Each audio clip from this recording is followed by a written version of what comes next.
Gloria a Dios. Qué bonito se ve desde acá, hermanos. Ah, seguimos orando, amén. Gloria a Dios. Bueno, para los que han estado siguiendo el estudio, los estudios que hemos estado dando, en este caso yo me estaba enfocando en la Trinidad, me estaba enfocando en Jesús. Y los últimos estudios que tuvimos fue acerca de Jesús. ¿Quién era Jesús? Su obra. Pero esta vez vamos a hacer una transición de Jesús y nos vamos a mover al Espíritu Santo.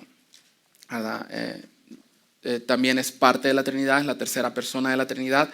Y yo quiero que vaya a casa recordando que con una perspectiva clara de quién es el Espíritu Santo.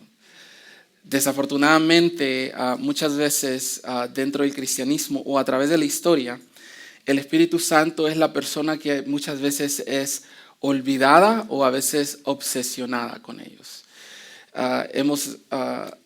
Algo que he visto, que he podido observar, es que tenemos dos extremos completamente radicales. Podemos encontrar un grupo de hermanos que se obsesionan con el Espíritu Santo, con los dones del Espíritu Santo, y dejan de lado la fundación, el fundamento esencial que es la palabra de Dios, ¿verdad?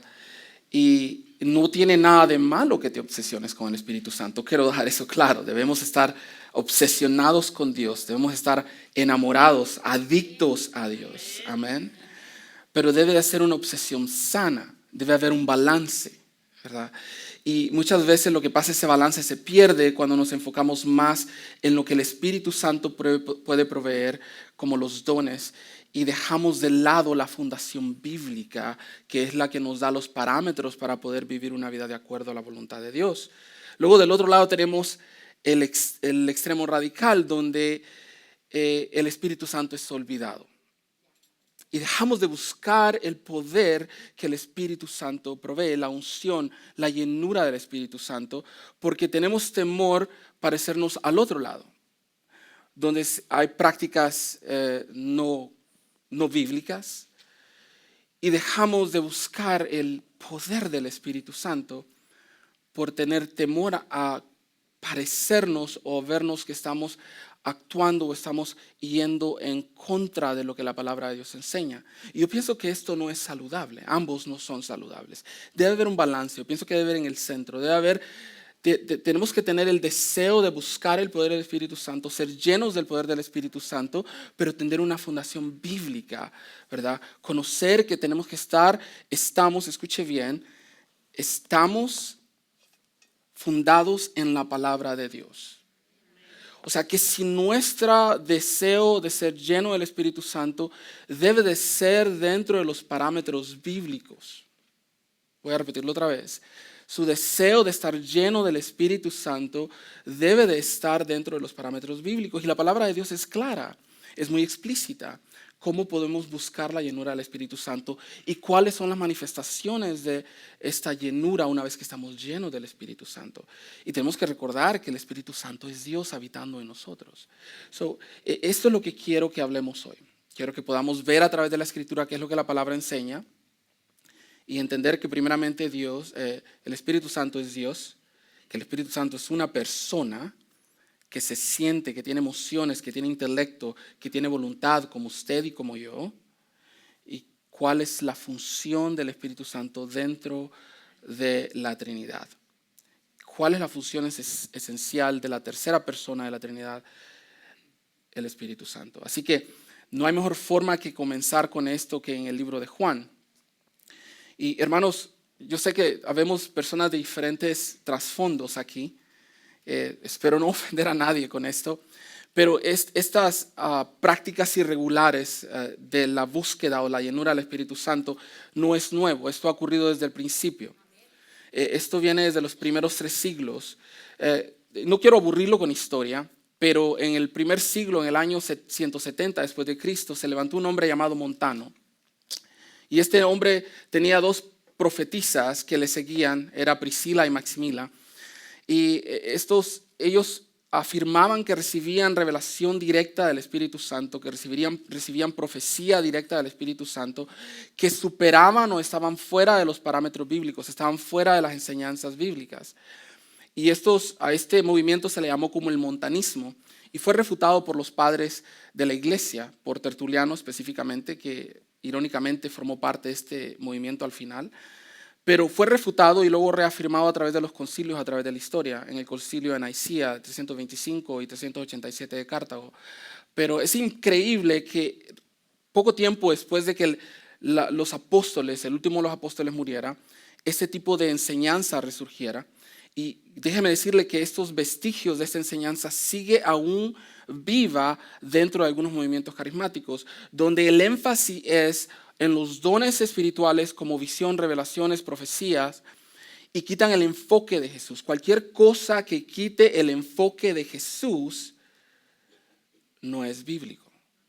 Voy a traerlo de vuelta. Cualquier cosa, si el don que usted está buscando, don de lenguas, don de profecía, si ese don quita el enfoque de Jesús, no es bíblico. El Espíritu Santo, la obra del Espíritu Santo es enfocar al creyente a la obra de Jesús. El Espíritu Santo mueve al creyente a glorificar a Jesús. Cuando el creyente quita el enfoque de Jesús, de darle la alabanza y la gloria a Jesús, entonces se está alejando de la enseñanza bíblica. Montano no fue el único. Después de Montano, 50 años después, sale Sabelio. Sabelio era un teólogo dentro de la iglesia y este varón empezó a enseñar de que Dios se manifestaba de tres modos: como Padre, como Hijo y como Espíritu Santo. Se lo voy a tratar de explicar en el tiempo actual. A esto se le conocía en aquel tiempo como el sabelianismo, pero luego se le nombró como el modalismo. Y este varón enseñaba, podremos entenderlo de esta forma en el tiempo actual, es que el Padre Dios es solo uno, negaba la Trinidad. Decía, Dios Padre es en el Antiguo Testamento, Dios Hijo en el Nuevo Testamento y el Espíritu Santo en la actualidad. Esto es considerado una herejía por la iglesia. Y fue refutado rápidamente también al principio y reafirmado en el concilio de Nicea de 325, donde afirmó la deidad de Jesucristo y consistente la del Espíritu Santo. Cuando no hacen distinción de las personas de la Trinidad, están negando la Trinidad completamente. Y esto llevó a que refutaran este tipo de enseñanza. Ahora déjeme decirle, no me gusta usar mucho el púlpito para esto, pero esta enseñanza continúa aún viva en este tiempo. Y muchos no nos damos cuenta. Hay un movimiento que se llama Pentecostés Unitarios que enseñan este tipo de doctrina y es errónea.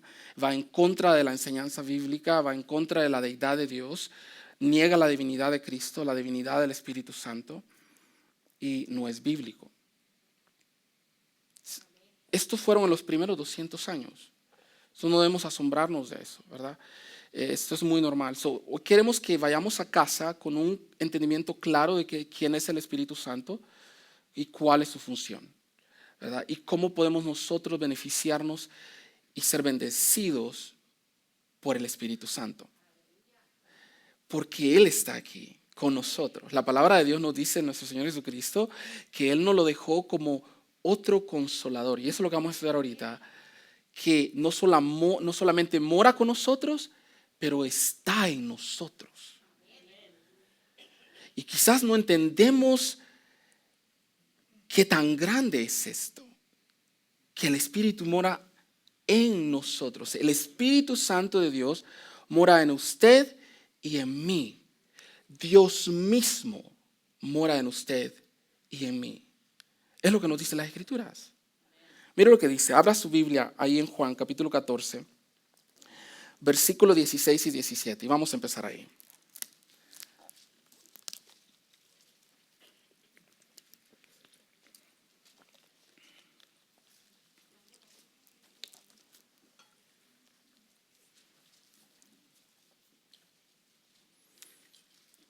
El sonido de las hojas se escucha excelente desde acá, hermanos. Me gusta. Amén. Gloria a Dios. Voy a leerle. Dice, todavía escucho hojas. Dale. Y los que tienen celular y iPad. Esperando que los demás lleguen a la página.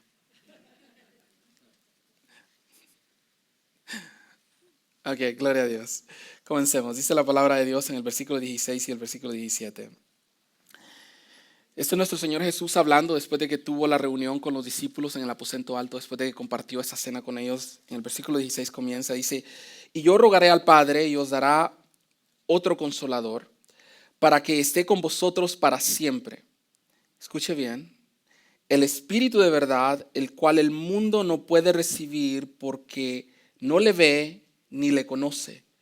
Pero vosotros, usted y yo, le conocéis porque mora con vosotros y estará en vosotros, ¿verdad? Dice que mora con nosotros y está en nosotros. Es importante, la primera parte el Señor dice que Él rogará al Padre, a Dios Padre, de que nos envíe otro consolador. La palabra otro deriva del griego aios, que significa otro del mismo tipo, de la misma naturaleza, de la misma esencia, que comparte los mismos atributos y que comparte el Hijo y que comparte el Padre. ¿Qué está diciendo esto? Que el Espíritu Santo es la tercera persona divina de la Trinidad, que es Dios. ¿Y qué compone una persona, hermanos? Si usted se pone a pensar por un momento, ¿qué es lo que hace a una persona? Porque estamos hablando que el Espíritu Santo es una persona. Y dice, pero ¿cómo, hermano? Pero si no es materia, no tiene carne ni huesos como nosotros, ¿verdad? Bueno, no necesariamente lo físico es lo que compone una persona, pero hay elementos esenciales que hacen a una persona. Yo podría decir que, voy a enfocarme en tres, ¿verdad? Yo podría decir que el intelecto es algo que hace a una persona. La voluntad es algo que hace a una persona, ¿verdad? La emoción, hacerle sentir, ¿verdad? Es lo que hace una persona. Bueno, el Espíritu Santo demuestra a través de la Biblia que tiene cada uno de estos, que tiene intelecto, que tiene voluntad, que tiene emoción. La palabra de Dios nos dice que Él es nuestro maestro. Amén. Que Él nos enseña, nos guía a toda verdad y a toda justicia. Pero también nos dice que Él conoce todo de nosotros.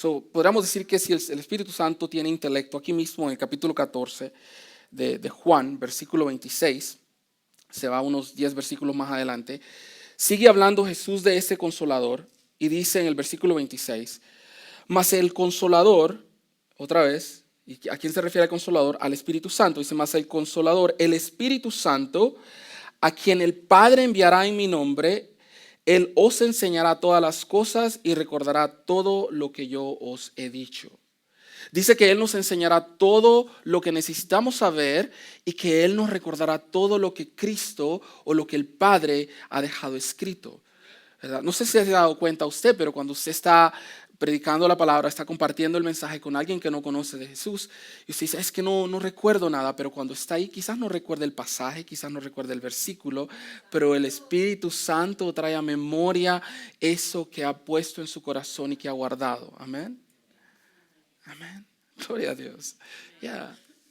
Le recuerda, y es el Espíritu Santo obrando a través de nosotros, trayendo a memoria lo que hemos leído, lo que el Señor ha puesto en nuestro corazón para poderlo compartir con aquellos que no conocen el Evangelio. Amén. Amén, amén, hermana. Gloria a Dios. También dice que tiene voluntad. No solamente es el maestro, pero dice que tiene voluntad. ¿Qué significa esto? Que Él toma decisiones razonables como usted y como yo. Me gusta porque el Espíritu Santo dice que Él da dones a quien Él quiere. Eso significa que tiene voluntad propia. Ahí con el capítulo 12 de 1 Corintios, versículo 11, dice que Él reparte y distribuye los dones como Él quiere. Mire lo que dice. Pero todas estas cosas las hace uno y el mismo Espíritu. Y aquí está Pablo hablando de los dones del Espíritu Santo en la primera carta de Corintios, capítulo 12. Dice, pero todas las cosas las hace uno y el mismo Espíritu, repartiendo a cada uno en particular como Él quiere, como Él desea. Amén. Nosotros no ordenamos al Espíritu Santo, voy a recordarles. Nosotros no le damos órdenes al Espíritu Santo, recibimos las órdenes de Él. Recibimos mandatos de Él. Y quizás eso es lo que tenemos que tener claro, ¿verdad? Que nosotros no estamos buscando al Espíritu Santo, que pensamos que el Espíritu Santo es un ayudador. No, el Espíritu Santo es Dios. Y nosotros recibimos de Él, obedecemos su voluntad, obedecemos sus órdenes, sus mandatos. Y ese es un verdadero un conocimiento adecuado de la tercera persona de la Trinidad, el Espíritu Santo. Pero también nos dice que el Espíritu Santo tiene emociones, como usted y como yo, que nos sentimos, nos entristecimos, nos dolemos. Fíjese que en Efesios capítulo 4, versículo 30 dice que podemos entristecer al Espíritu Santo, que podemos hacer que se ponga triste. Mira lo que dice. Versículo 4, versículo 30 dice: y no contristéis al Espíritu Santo de Dios, con el cual fuisteis sellado para la redención. Dice que podemos entristecer al Espíritu Santo si empezamos a vivir en contra de su voluntad, si empezamos a parar de escuchar su voz, parar de escuchar su guía, si empezamos a parar de dejar ser guiados por el Espíritu Santo. Dice que usted y yo podemos entristecer al Espíritu Santo si vamos en contra de lo que Él nos ha mandado. Es lo que dice. Pero no solamente es personas. ¿Y esto qué nos hace ver esto? Que tenemos que tener una relación íntima con el Espíritu Santo, con la persona del Espíritu Santo. Usted tiene una relación con sus familiares, con su esposa, con su esposo. Y para los que tienen novia, ¿verdad? Espero que no sea muy íntima, pero que tengan una relación emocional. Amén. Pero tienen una relación. ¿Cómo es esa relación? Póngase a empezar por un momento. Si tienen una relación con su esposo, con su familia, con su madre, con su padre, es una relación muy íntima, donde se extrañan cuando no se ven. Cuando tienen ese tiempo a solas pueden conversar de todo. ¿Se ha dado cuenta? Tienen la facilidad de poder abrirse con esa persona que aman porque tienen una relación muy íntima con esa persona. Eso es lo que es el Espíritu Santo para usted y para mí. Donde podemos tener una relación íntima con el Espíritu Santo y poder abrirnos con Él, poder derramar nuestro corazón delante de su presencia, poder traer todas nuestras necesidades, nuestros gozos delante de Él. Ese es el Espíritu Santo, amén. Pero no olvidando de que Él es Dios.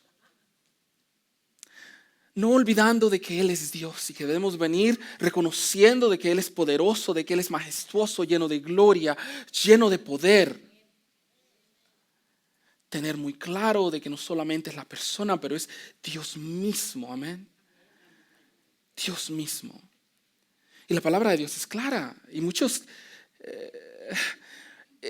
la negación de la deidad del Espíritu Santo, esto, como les dije anteriormente, viene desde tiempo atrás.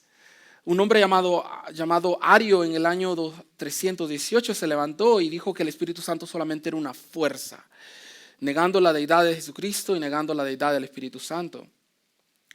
El Espíritu Santo no es solo una fuerza. Esta enseñanza sigue activa hoy también.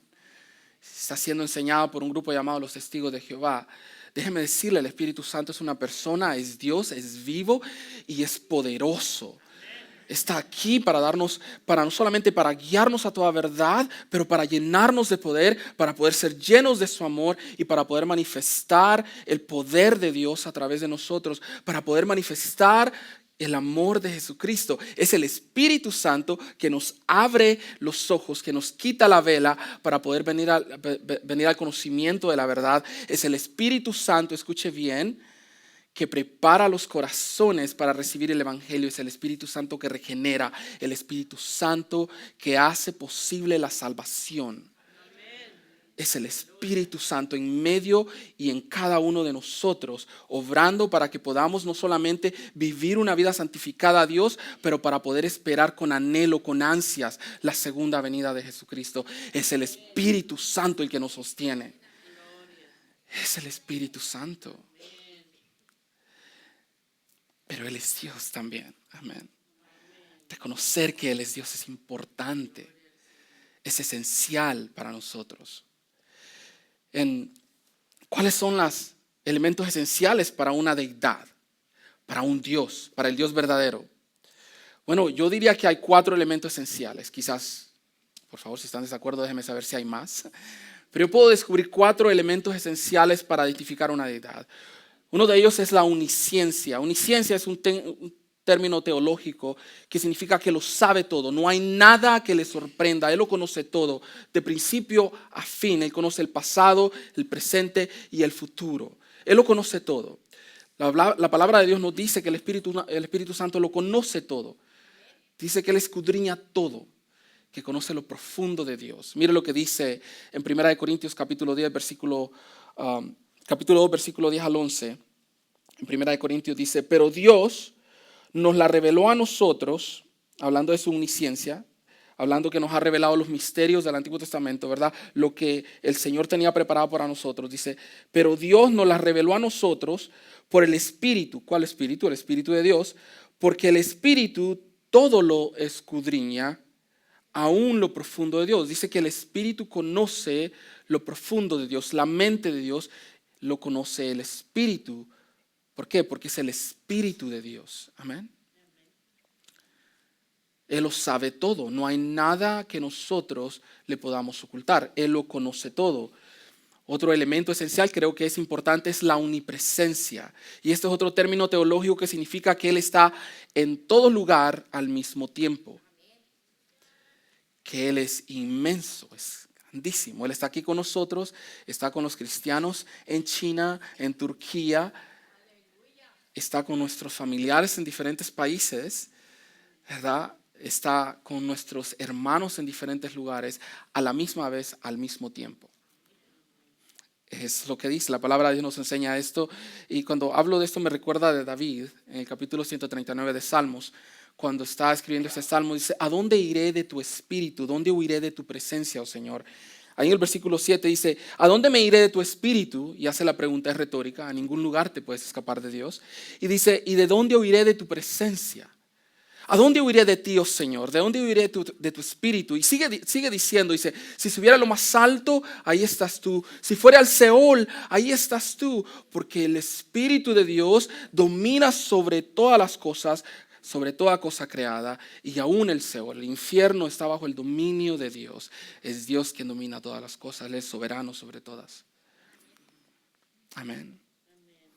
Pero también otro atributo o elemento esencial de una deidad es que sea omnipotente. Este es otro término teológico que es todopoderoso. No hay nada imposible para el Espíritu Santo de hacer. Él es todopoderoso, al igual que el Padre y al igual que el Hijo, tiene poder sobre todas las cosas. Y a mí me gusta esta porque muchas veces olvidamos al Espíritu Santo, lo dejamos a un lado cuando hablamos de la creación del universo. Y nos encontramos en el libro de Génesis capítulo 1 versículo 2 que el Espíritu Santo era el agente de la creación, al igual que el Padre y al igual que el Hijo. El Espíritu Santo, dice la palabra de Dios, que era parte de la creación. Mire lo que dice ahí en Génesis 1:2. Dice, y la tierra estaba desordenada y vacía, y las tinieblas estaban sobre la faz del abismo, y el Espíritu de Dios se movía sobre la faz de las aguas. El Espíritu de Dios estaba aún cuando no había nada creado todavía. Aún de que comenzara la creación, el Espíritu de Dios, dice, se movía sobre la faz de las aguas. Más adelante en Salmos 104, versículo 30, dice que Dios envía su Espíritu y que son creados.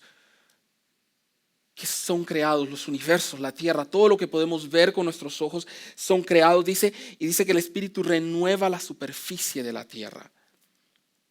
Que renueva la superficie de la tierra. Ese es otro atributo de que Él es Dios, de que es una deidad, de que es una persona divina. Pero también tenemos que entender que Dios no tiene principio, no tiene fin. Eso diríamos que otro elemento esencial es la eternidad. Él está fuera de nuestro espacio, fuera de nuestro tiempo. Él no es una persona creada como usted y como yo.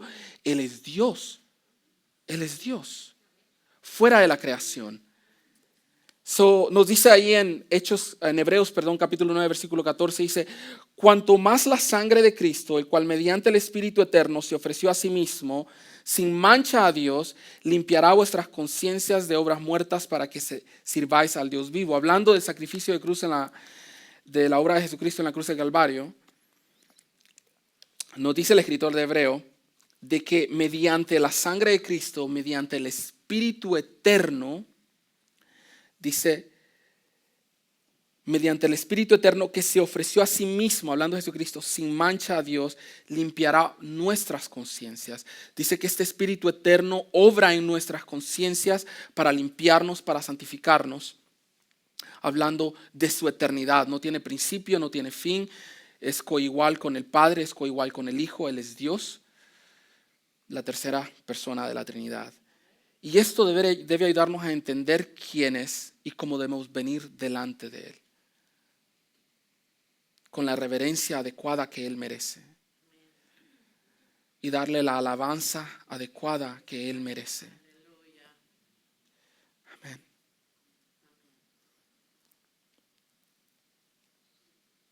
No venir a Él como si fuera una fuente donde podemos encontrar cierto poder y olvidarnos realmente quién es Él. Amén. Es Dios. Es Dios. Y esto es lo que quiero que lleve a casa, que cuando esté en la intimidad de su cuarto y pida la guía del Espíritu Santo, la iluminación del Espíritu Santo, que se dé cuenta que está hablando con Dios. Con Dios.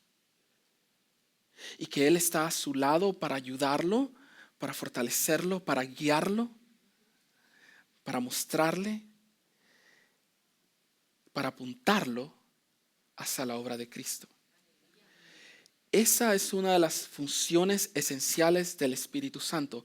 El Espíritu Santo siempre traerá el enfoque en Cristo. Lo va a hacer que su mirada esté enfocada en Cristo Jesús. Jesucristo lo dijo más adelante, 2 capítulos más adelante, el capítulo de Juan, del capítulo 14 de Juan, en el capítulo 16 de Juan, nos dice en el versículo 14 que el Espíritu Santo glorifica a Cristo. ¿Por qué glorifica a Cristo? Mira lo que dice el versículo 14. Dice, Él me glorificará porque tomará de lo mío y os lo hará saber. Dice que el Espíritu Santo hace que el creyente ponga su mirada en Cristo y glorifique a Jesús. O sea que si se está lleno del Espíritu Santo, ¿qué cree que va a ser la manifestación del Espíritu Santo en su vida? Es glorificar a Jesús. Si usted está lleno del poder del Espíritu Santo, es dar alabanza y gloria al Cordero que murió por usted y por mí en la cruz del Calvario. Eso es lo que la palabra de Dios está diciendo. Que debe recordarnos la obra de Cristo en la cruz, que debe traernos otra vez a memoria lo que Él hizo por nosotros y que lo único que queda más que hacer es adorar y glorificar al consumador y autor de nuestra fe, a Jesucristo. Ese es el rol esencial del Espíritu Santo. Pero me recuerda esto que aquí en el capítulo 14, cuando le dice, rogaré al Padre para que envíe otro consolador, para que se envíe el Espíritu Santo. En Lucas capítulo 24, versículo 49, habla de que esta es una promesa y está hablando de la promesa de la revestidura del Espíritu Santo. Está hablando de cuando los apóstoles y los discípulos fueron llenos del poder del Espíritu Santo y recibieron el Espíritu Santo en el aposento alto, ahí en el capítulo 2 de Hechos. Y está hablando de esta promesa. Y quiero llevarlo rápidamente, así que si tiene su Biblia o anote, porque tengo unas cuantas escrituras, creo que saldremos de aquí como a las 2 de la tarde. ¿No? ¿Muy tarde? Ok. Vamos a tratar de salir a la 1:49. Está bien. Pero puede escribir en su libreta, porque tengo varias. El Espíritu Santo, dice la palabra de Dios, que el Señor le prometió el Espíritu Santo a sus discípulos y que ellos tendrían que esperar en Jerusalén para que recibieran el don del Espíritu Santo, el poder del Espíritu Santo. Y quiero llevarlo a través de esto, ¿por qué? Porque ese poder que les fue dado a los apóstoles, a los discípulos en el primer siglo, está disponible para usted y para mí, porque la promesa no solamente fue para ellos, es para nosotros también. Amén. Y eso es lo que quiero llevar. En el capítulo 24, versículo 49 dice, por tanto, este es Jesucristo, dice, yo enviaré sobre ustedes la promesa de mi Padre, pero ustedes permanezcan en la ciudad. ¿Qué ciudad? Jerusalén, hasta que sean investidos con el poder de lo alto. Esta palabra investido es revestidos. Esta mañana cuando usted se levantó y se puso su ropita y se vino para la iglesia, así bien bonitos, Es exactamente lo que nos dice esta palabra, que seamos vestidos del poder del Espíritu Santo, que nos vistamos del Espíritu Santo. Más adelante nos dice que esa promesa, el Señor antes de ascender hacia los cielos, en el capítulo 1, versículo 4 de hecho, les vuelve a recordar de esta promesa que les dio. Y ahí en el versículo 4 dice, y reuniéndoles les mandó a que no salieran de Jerusalén, sino que esperaran la promesa del Padre, la cual les dijo, y oyeron de mí. Aquí está hablando Jesucristo a los apóstoles antes de ser levantados hacia los cielos. Les recuerda nuevamente, esperen por la promesa que se les entregará si esperan en Jerusalén.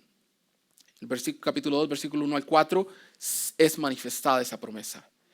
Y aquí es donde vemos a los apóstoles esperando la promesa que Dios les prometió y donde vemos este milagroso evento que se llevó a cabo, donde dice que se les repartieron lenguas y Pedro se paró y predicó la palabra con poder y unción. Déjenme se lo leo.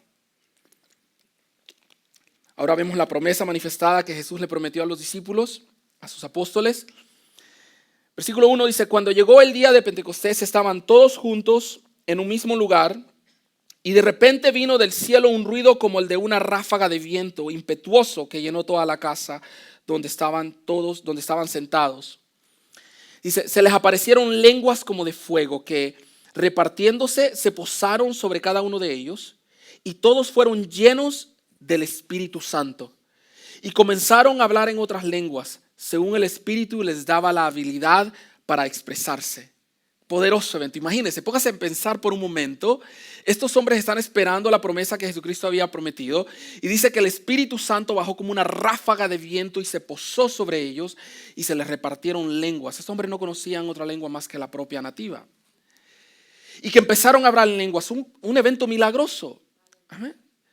Habían 16 diferentes naciones en ese lugar y dice la palabra de Dios que cuando se paró Pedro a predicar la palabra de Dios, porque del versículo 14 al versículo 36, después de que este don de lengua se posa sobre ellos, Pedro se para y predica la palabra y dice que cada una de las 16 naciones que estaban ahí presentes entendían lo que Pedro decía en su lengua nativa.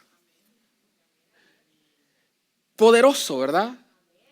Pero déjeme darle una noticia un poquito desalentadora.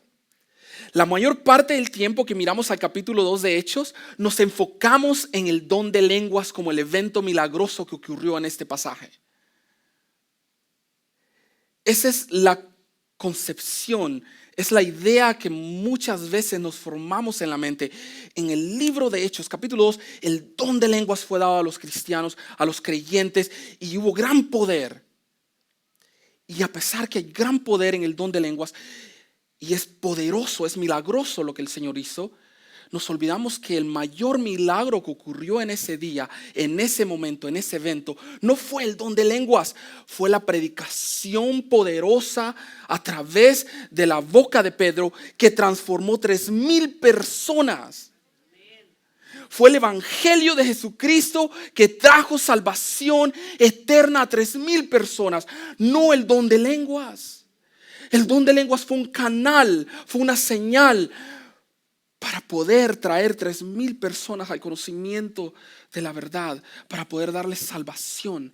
El poder, el milagroso poder que ocurrió ese día no fue el don de lenguas, fue la predicación de la palabra. Es el milagro más poderoso que sigue existiendo aún hasta en este momento. El milagro que transforma vidas, que transforma corazones, que transforma mentes. Es el poder del evangelio, la predicación de su palabra. Allí es donde reposa su mayor poder.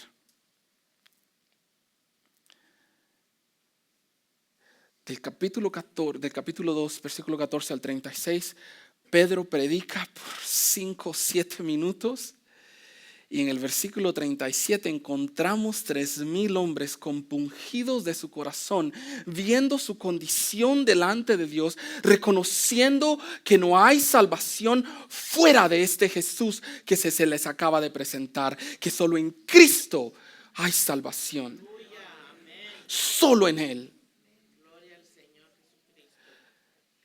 Y dice que fueron conmovidos de corazón conmovidos.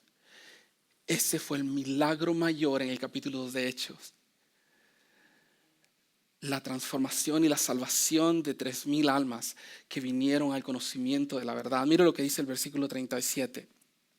Después de que Pedro terminó de predicar, dice, al oír esto, dice, conmovidos profundamente, dijeron a Pedro y a los demás apóstoles, hermanos, ¿qué haremos? Habían sido confrontados con su pecado a través de la predicación de Pedro. Versículo 38 dice, entonces Pedro les dijo, arrepiéntanse y sean bautizados cada uno de ustedes, escuche bien, en el nombre de Jesucristo para perdón de sus pecados y recibirán el don del Espíritu Santo. El mismo que se había posado sobre ellos en ese momento, les dice Pedro, arrepiéntanse de sus pecados, bautícense y recibirán el mismo don que ellos habían recibido en ese mismo momento. El regalo de Dios habitando en nosotros. Pero escuche, sigue diciendo más. Dice en el versículo 37, vamos a leer otra vez. Dice, arrepiéntase y sean bautizados cada uno de ustedes en el nombre de Jesucristo para perdón de sus pecados y recibirán el don del Espíritu Santo. Y el versículo 39 es para usted y para mí. Porque la promesa es para ustedes y para sus hijos y para todos los que están lejos, para tantos como el Señor nuestro Dios llame. Para todos aquellos escogidos que el Señor ha escogido para la eternidad, dice que recibirán el don del Espíritu Santo. Amén. Para usted, para sus hijos, para las generaciones después, generación tras generación, dice que recibirán el don del Espíritu Santo.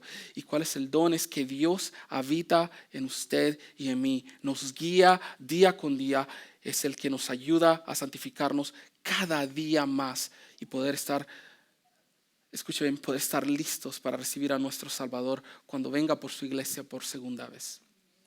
Es el Espíritu Santo. Es el poder del Espíritu Santo que mora en usted si usted ha puesto su confianza en Jesucristo. Mire lo que dice ahí en 1 Corintios capítulo 3 versículo 16, hablando de usted y de mí. Dice que usted y yo somos el templo de Dios. Dice, ¿no sabéis que sois templo de Dios? Y dice la segunda parte, y que el Espíritu Santo mora en vosotros. Dios mora en usted y en mí. Más adelante, 3 capítulos más adelante, versículo 19 dice lo siguiente, haciendo las mismas preguntas retóricas, dice, ¿o ignoráis que vuestro cuerpo es el templo del Espíritu Santo, el cual está en vosotros, el cual tenéis de Dios y que no sois de vosotros?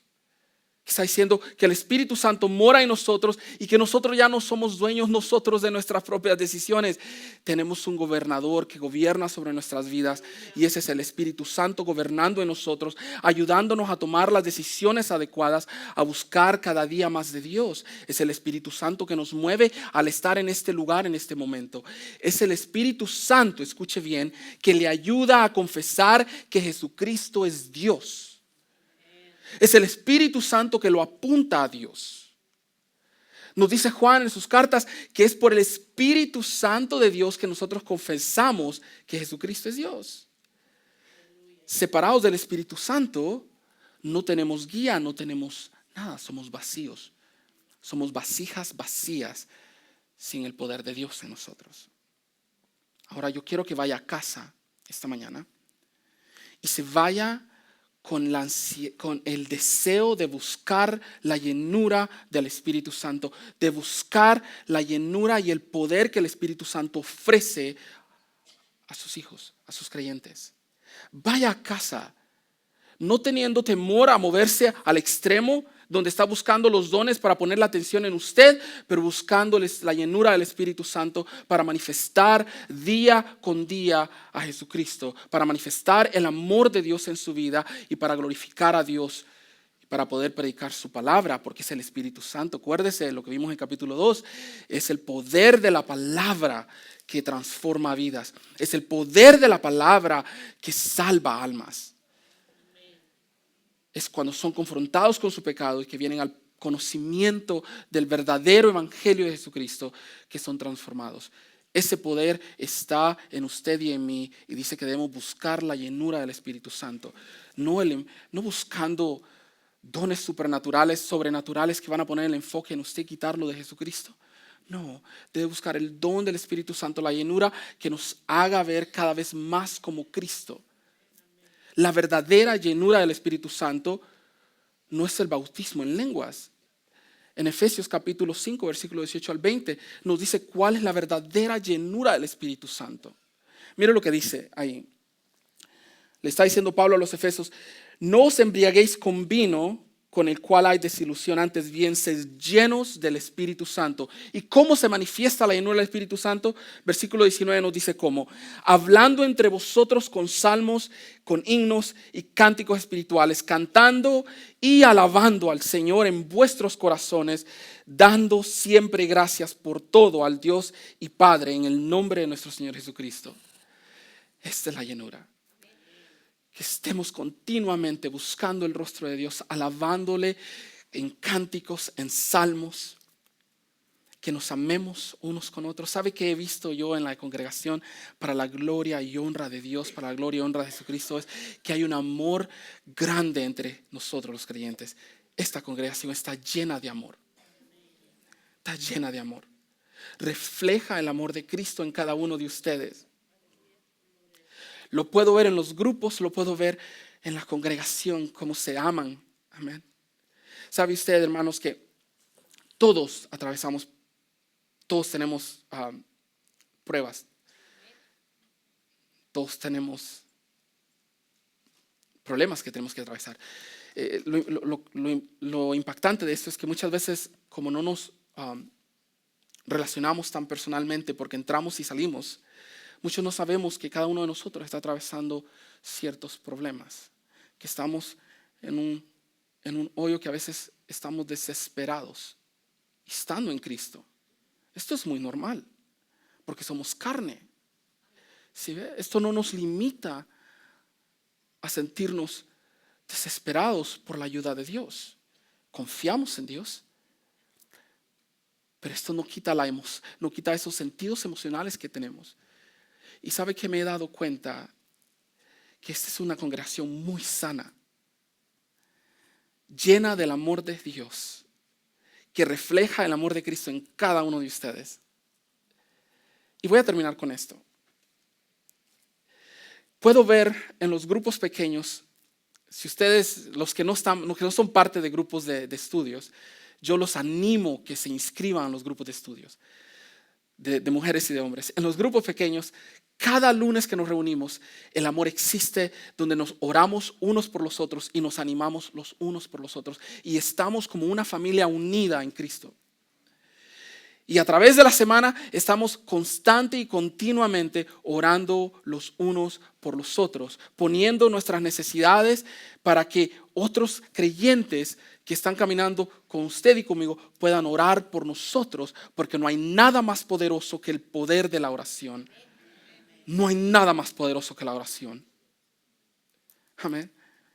Y yo me he dado cuenta del amor que existe en esta hermosa congregación, donde los hermanos sienten el dolor de su hermano y comparten el dolor de su hermano y están orando continuamente. Mi esposa creo que les compartí en una ocasión, hace alrededor de 11, 12 años, tuvo cáncer y estuvo en remisión por mucho tiempo.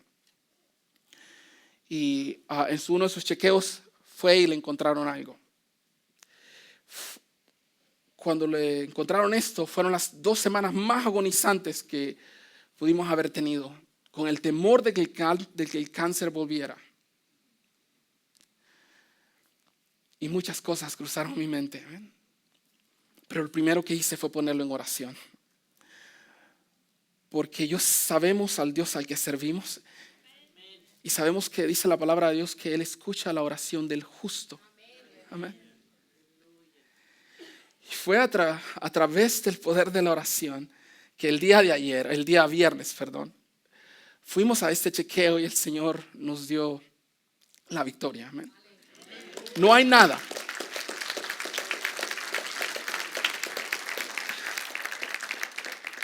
Ese es el poder de la oración.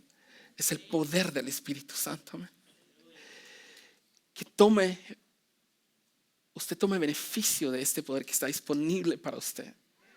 Vaya a casa y disfrute una relación íntima con Dios, con el Espíritu Santo. Y siga manifestando el amor de Cristo a través de su vida. Porque es el Espíritu Santo que nos mueve a vivir una vida en santificación a Él. Es solo en Él. Amén. Que hoy vayamos a casa con ese pensamiento. Amén. Oremos. Bendito Señor, gracias Padre. Gracias Señor. Gracias por habernos dado tu Santo Espíritu, Señor. Gracias por ese poder que has depositado en nosotros, Señor. Que sabemos que no es de nosotros, Señor. Y que nosotros tampoco somos de nosotros mismos, pero somos tuyos, Señor. Comprados por tu sangre, Señor. Sellados para redención. Gracias, Señor. Gracias por tu Santo Espíritu. Que nos ayuda, que nos guía a toda justicia, a toda verdad. Que nos redarguye, Señor, de nuestros pecados, de nuestras fallas. Que nos santifica día con día, que nos apunta hacia la obra de Cristo en la cruz, que nos llena de su amor, que nos conforta, que nos alienta. Gracias por tu Espíritu Santo, Señor. Ayúdanos a ver tu Santo Espíritu como lo que es, el Dios de gloria lleno de majestad. La persona divina de la Trinidad, la tercera persona divina de la Trinidad, Señor. Ayúdanos a verlo de esta forma, Señor. A tener un conocimiento adecuado de quién es Él. Y entender que la llenura del Espíritu Santo es cuando estamos llenos de su amor y estamos continuamente en alabanza y adoración a ti, Padre. Ayúdanos a vivir una vida que manifieste cada día más tu amor. Que manifieste cada día más la vida de Cristo, Señor. Que tu Santo Espíritu nos ayude, nos santifique, que podamos reflejar día con día más a nuestro Señor Jesucristo, Padre. Gracias, Señor, por tu Santo Espíritu. Guárdanos de regreso a casa. Ayúdanos a tener una intimidad con tu Santo Espíritu, a llenarnos de su presencia, a llenarnos de su poder para poder vivir una vida, Señor, en ti, Padre. Una vida llena de tu amor, en el nombre de Jesús. Amén.